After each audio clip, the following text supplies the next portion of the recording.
কথা আমি ওনার ছাত্র, পরে আসছি সে বিষয়ে। আজকের যে মহতী সভা, আমরা মানুষ সবাই তো সামাজিক জীব, ধর্ম বর্ণ পন্থা ভাবাদর্শ নির্বিশেষে সবাইকে বিভিন্ন ভালো কাজে আমাদেরকে যেতে হয়। ব্যক্তি নয়, ব্যক্তির কাজকেই দেখতে হয়, ব্যক্তির কাজকে গুরুত্ব দিয়েই সেখানে আমাদের আসা উচিত। এই মঞ্চটা সেভাবেই আমি মনে করি, সেভাবেই আমার কাছে মনে হয়েছে এবং কয়েকটা বিষয় খুব লোভনীয় আমার মনে হয়েছে। সাক্ষরতা প্রসার, সাম্প্রদায়িক সম্প্রীতি, রক্তদান,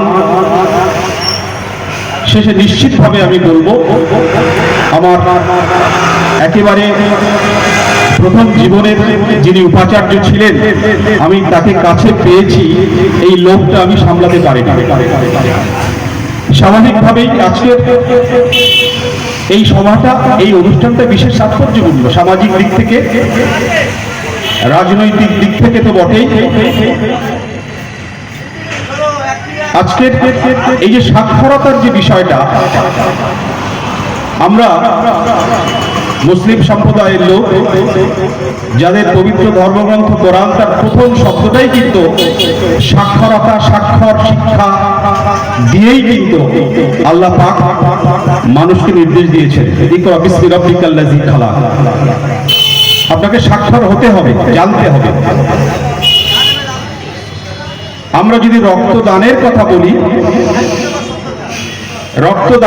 বলি, মানুষের প্রাণ, মানুষের জীবন রক্ষায় সাহায্যের কথা যদি বলি, কোরআন শরীফের ৫ম অধ্যায়ের ৩২ নম্বর বাক্যে পরিষ্কার বলা আছে, যে ব্যক্তি একজন মানুষের জীবন দান করে, জীবন দানে সাহায্য করে, সে সমস্ত মানবতার জীবন দান করল, সমস্ত মানবতার জীবন দান করল।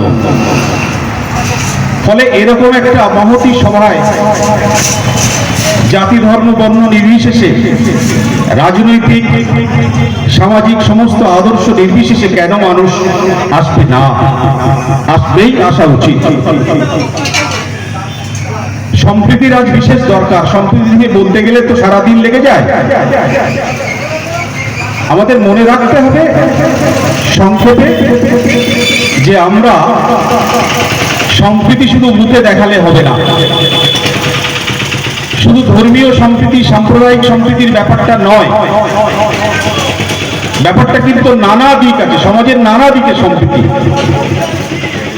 শ্রেণীগত সম্প্রীতি, অর্থনৈতিক সম্প্রীতি, সমপ্রীতি মানে হলো সমানভাবে ভালোবাসা।